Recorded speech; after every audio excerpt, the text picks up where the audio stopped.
নমস্কাৰ মৰমৰ ছাত্ৰ ছাত্ৰীসকল আমাৰ পঢ়াশালী নামৰ এই ইউটিউব চেনেলটোলৈ তোমালোক সকলোকে স্বাগতম জনাইছো। এই ভিডিঅ'টোত তোমালোকৰ আমি আৰু আমাৰ পৰিৱেশ কিতাপখনৰ 9 নম্বৰ অধ্যায় আমাৰ ৰাষ্ট্ৰীয় পতাকাৰ প্ৰশ্ন উত্তৰসমূহ আলোচনা কৰিম। গতিকে ভিডিঅ'টো তোমালোকে শেষলৈকে চাবা আৰু ভাল পালে লাইক কৰিবা, লগতে লগৰ বন্ধু বান্ধৱীলৈকেও শ্বেয়াৰ কৰি দিবা। এতিয়া বলা আমি প্ৰশ্ন উত্তৰসমূহ আলোচনা কৰোঁ। প্ৰথমতে 1 নম্বৰত দিছে উত্তৰ লিখা। ক নম্বৰ প্ৰশ্ন, ভাৰতৰ ৰাষ্ট্ৰীয় পতাকাখনক কিয় ত্ৰিৰংগা পতাকা বুলি কোৱা হয়? উত্তৰ, ভাৰতৰ ৰাষ্ট্ৰীয় পতাকাখনৰ 3টা ৰং থকা বাবে ইয়াক ত্ৰিৰংগা পতাকা বুলি কোৱা হয়।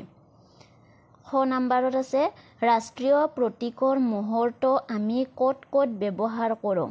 উত্তৰ, ৰাষ্ট্ৰীয় প্ৰতীকৰ মুহূৰ্ত আমি চৰকাৰী কাগজ পত্ৰ, ডাক টিকট, পোষ্ট কাৰ্ড আদিত ব্যৱহাৰ কৰোঁ। ভাৰতে কোন তাৰিখে স্বাধীনতা দিৱস উদযাপন কৰে? উত্তৰ, ভাৰতে 15 আগষ্ট তাৰিখে স্বাধীনতা দিৱস উদযাপন কৰে।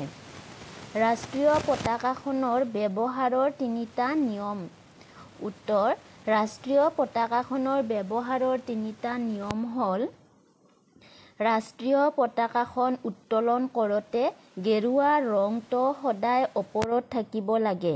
ৰাষ্ট্ৰীয় পতাকাখন টেবুল বা অইন কোনো বস্তুৰ ওপৰত পাৰিব নালাগে। পতাকাখন ঘৰ বা আন কোনো ঠাইত যেনে তেনে ওলমাই থব নালাগে। ইয়াৰ পিছৰ প্ৰশ্নটো চাবা। ৰাষ্ট্ৰীয় পতাকা উত্তোলন কৰা 2টা দিৱসৰ নাম। উত্তৰ, ৰাষ্ট্ৰীয় পতাকা উত্তোলন কৰা 2টা দিৱসৰ নাম হ'ল স্বাধীনতা দিৱস আৰু গণতন্ত্ৰ দিৱস। 2 নম্বৰত দিছে ৰাষ্ট্ৰীয় পতাকাৰ ৰং কেইটাই কি বুজায়? ক অংশৰ লগত খ অংশ মিলোৱা। ইয়াত ক অংশ খ অংশ 2টা ভাগ কৰি দিছে, এইটো তোমালোকক মিলাই লিখিব দিছে। উত্তৰখিনি কৈ দিছোঁ চাবা। সেউজীয়া ৰং, সেউজীয়া ৰঙে কি বুজায়? উৰ্বৰতা, সমৃদ্ধি আৰু মংগলময়তাৰ প্ৰতীক। বগা, সত্য আৰু শান্তিৰ প্ৰতীক। গেৰুৱা, শক্তি আৰু সাহসৰ প্ৰতীক। গাঢ় নীলা, আকাশ আৰু সমুদ্ৰক বুজায়। 3 নম্বৰত আছে খালী ঠাই পূৰ কৰা।